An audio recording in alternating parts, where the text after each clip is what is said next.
Uttar Pradesh BJP की नई team का ऐलान कर दिया गया है। नई टीम का ऐलान, राजनाथ सिंह के बेटे नीरज सिंह उपाध्यक्ष बना दिए गए हैं। उत्तर प्रदेश बीजेपी के उपाध्यक्ष नीरज सिंह बनाए गए हैं। इनके अलावा भी कई बड़े नाम इस यूपी की सूची में गए।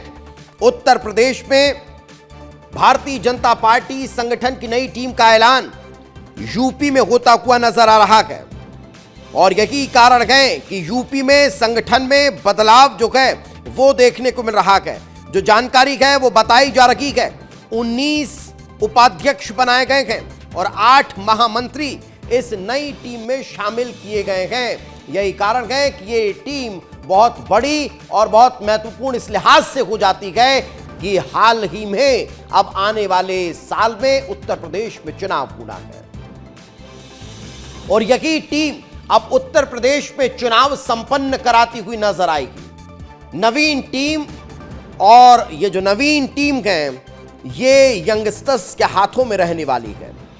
बीजेपी की इस नई टीम में जातीय और क्षेत्रीय समीकरणों को बड़ा बखूबी साधा गया है।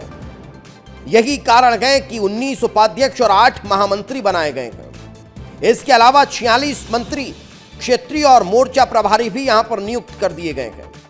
प्रदेश अध्यक्ष पंकज चौधरी अपनी इसी टीम के साथ 2027 के रण में उतरते हुए नजर आने वाले हैं।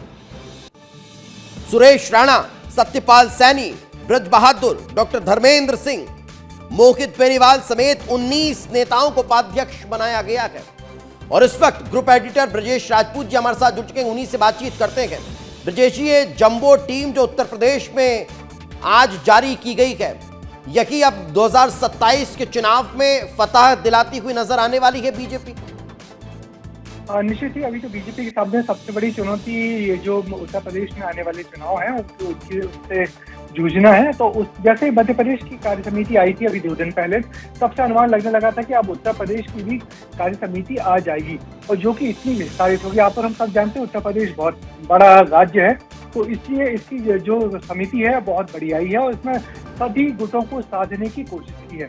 मगर इस पूरी लिस्ट को पढ़ा तो सबसे बड़ा नाम जो आता है वो राजनाथ सिंह जो रक्षा मंत्री हैं, उनके बेटे नीरज सिंह का नाम आता है, जिनको प्रदेश उपाध्यक्ष बना गया है और वो लखनऊ में बहुत सक्रियता से राजनीति कर रहे हैं। वहां से हो सकता है उनको टिकट भी वो कोशिश करेंगे। मगर सबसे बड़ी बात यही है कि सब लोगों को साधने की कोशिश की गई है। अभी जो बड़ी कार्य समिति आने वाली है वो है जो नितिन नवीन है, उनको अपनी कार्य समिति का ऐलान करना है। तो उसके पहले कोशिश की जा रही है कि राज्यों का जहां जहां काम बचा हुआ है, जो कार्य समिति का काम बचा हुआ है, उन सबको सामने ले आया जाए। उसके बाद जो राष्ट्रीय कार्यकारिणी है उसको सामने लाया जाएगा। मगर ये बहुत बड़ी ये अच्छी बात ये है कि चुनाव के पहले ये कार्यकारिणी आ गई है जिसमें 19 उपाध्यक्ष है, 8 महामंत्री हैं, 19 मंत्री बनाए गए हैं और राजनाथ सिंह के छोटे बेटे नीरज सिंह को प्रदेश उपाध्यक्ष बनाया गया है।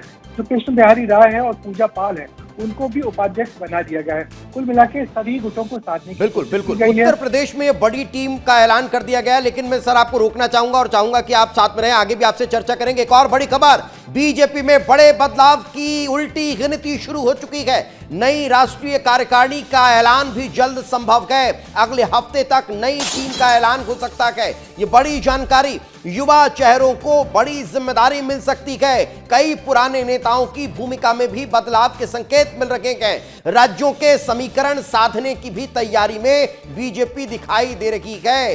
ब्रजेश जी लगातार हमारे साथ जुड़े हुए हैं।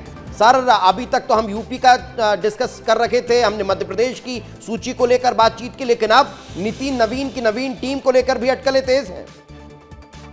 बिल्कुल निश्चित ही अब जो सबसे बड़ी निगाहें हैं अब इसी बात पर है कि जो नितिन नवीन की जो कार्यकारिणी आनी है वो कब तक आ रही है। उम्मीद की जानी चाहिए 2-3 दिनों में आ जाएगी। पहले 25 तारीख थी, 25 के बाद 25 से 30 बीच में हो जाएगा।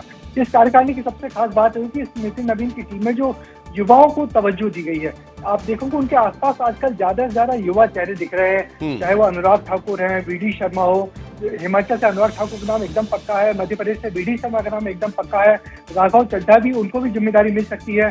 तो कुल मिला के इसमें महिलाओं को और युवाओं को बड़ी तवज्जो दी जाएगी, इसमें कोई दो मत नहीं है और ये बात सब कुछ कह रहे हैं। अब एक बड़ी बात यह है कि जो पुराने महामंत्री हैं, जो जो बड़े नाम है सुनील बंसल, तरुण चुग, विनोद तावड़े, तो कोशिश की जा रही है कि नए पुराने का एक जैसा ब्लेंड बनाया जाए जिससे कि नई कार्यकारिणी बहुत बेहतर तरीके से काम करे, क्योंकि अब बीजेपी अपना फ्यूचर प्लानिंग के बारे में सोची है। जिस तरीके से उन्होंने नितिन नवीन को अध्यक्ष बनाया है जो कम उम्र के हैं बनस्पत पुराने अध्यक्षों के, तो अब लेकिन कई बार ऐसा होता है ब्रजेश जी कि हम चर्चा करते हैं कि बहुत सारे नाम हैं जिन पर चर्चा की है, ये राष्ट्रीय टीम में शामिल होने वाले हैं, लेकिन फिर चर्चा एकाएक उन नामों की हो जाती है जो प्रोफाइल से आउट थे। मैं नितिन नवीन की नवीन टीम के साथ साथ एक और बड़ी चीज आपसे समझना चाह रहा हूं।